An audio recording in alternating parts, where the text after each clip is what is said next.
Assalamualaikum warahmatullahi wabarakatuh. Perkenalkan, nama saya Selvira Tania dengan NIM 1910301178. Kali ini saya akan melakukan pemeriksaan fisioterapi dan intervensi fisioterapis itu dengan menggunakan metode chest therapy. Nah, yang pertama itu saya akan melakukan asesmen terhadap pasien saya. Kebetulan saya ini mendapatkan pasien dengan keluhan Nyonya Sinta yang membawa anaknya di usia 2 bulan yang batuk berdahak. Setelah dilakukan anamnesis, ternyata didapat adanya penumpukan skutum atau dahak di area upper lobus anterior segments. Nah, selanjutnya saya akan melakukan intervensi fisioterapi itu sendiri. Di sini itu saya menggunakan metode chest therapy. Saya pertama akan menjelaskan dulu apa itu tujuan dari chest therapy, yaitu untuk meningkatkan efisiensi kerja sistem dari pernapasan dan juga dapat meningkatkan ekspansi rongga dada dan menguatkan kerja otot dan juga untuk mengurangi dari skutum itu sendiri. Nah, di chest terapi itu ada berbagai macam langkah yang bisa kita lakukan. Pertama yaitu adalah nebulizer. Nah, nebulizer itu adalah alat medis yang mana kerja dari anak ini untuk mengubah obat menjadi uap. Uap tersebut itu akan dihirup oleh pasien, baik itu dengan menempelkan alat seperti moncong ini ke hidung, ke area mulut. Nah, setelah penguapan obat tersebut sekitar 10-15 menit. Nah, yang selanjutnya itu ada teknik auskultasi. Ini itu gunanya untuk mendengarkan suara dari toraks atau rongga dada pasien agar kita bisa mengetahui letak dari skutum itu sendiri. Nah, suara yang dihasilkan itu bisa suara yang normal maupun suara abnormal. Sebelumnya mohon maaf dikarenakan saya di sini tidak membawa stetoskop. Jadi kita itu untuk mendengarkannya menggunakan stetoskop. Nah, anggaplah ini corong stetoskop dan saya akan menjelaskan untuk titik-titik di mana kita akan mendengarkan suara di rongga dadanya itu menggunakan stetoskop. Nah, yang pertama kita mendengarkan di atas klavikula. Setelah di atas klavikula itu, lalu di rongga kedua yaitu di sekitaran madibrum dari sternum, lalu ke bawah lagi di rongga yang ketiga itu di badi dari sternum. Yang keempat itu ada di sekitaran badi sternum. Yang kelima itu di sekitaran sipoid. Nah, sipoid ujung.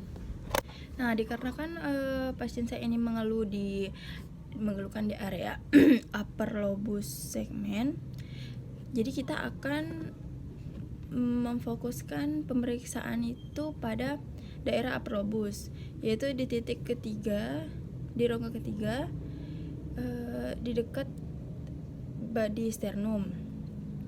Setelah kita mendengarkan suara dari pemeriksaan auskultasi ini, kita bisa menyimpulkan suara ini normal atau abnormal seperti itu.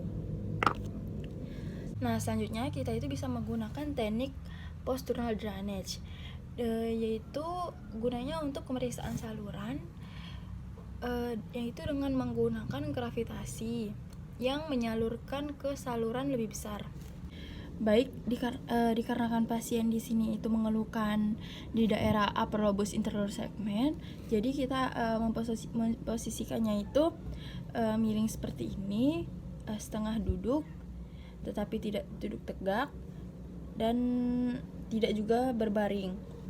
Nah, itu bisa juga dibaringkan di bed yang seperti di rumah sakit itu dengan posisi seperti ini, dan juga atau di pangkuan ibu sang bayi. Nah, di pangkuan seperti ini.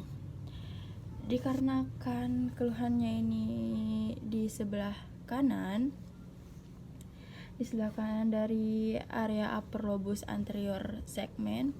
Jadi kita itu akan memposisikannya itu ke arah sebaliknya, yaitu di sebelah kiri.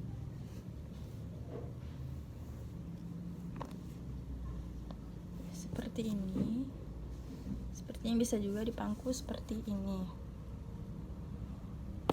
Selanjutnya kita juga bisa menggunakan teknik tappement, yaitu teknik yang menepuk secara halus di area yang terdapat skutum atau dahak.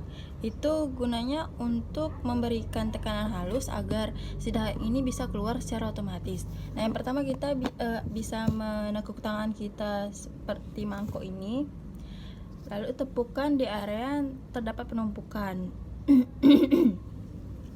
yaitu di daerah upper lobus anterior segment di sebelah kanan. Seperti ini secara pelan-pelan dilakukan selama 1-2 menit. Nah, selanjutnya itu ada teknik vibrasi, di mana teknik ini itu dengan cara menggetarkan di daerah rongga dada. Menggetarkannya itu di saat mengeluarkan napas atau di saat ekspresi.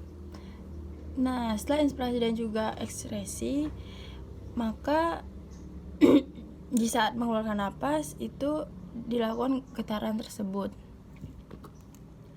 Akan digetarkan rongga dadanya seperti ini. Ini bisa dilakukan selama bisa dilakukan sebanyak 1-3 kali.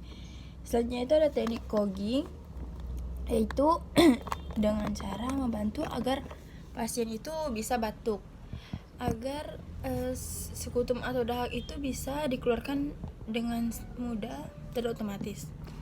Nah, apabila pada saat batuk pasien tidak mengeluarkan dahak, bisa jadi sekutum tadi keluar melalui feses. Sekian penjelasan dari saya, kurang lebihnya mohon maaf. Wassalamualaikum warahmatullahi wabarakatuh.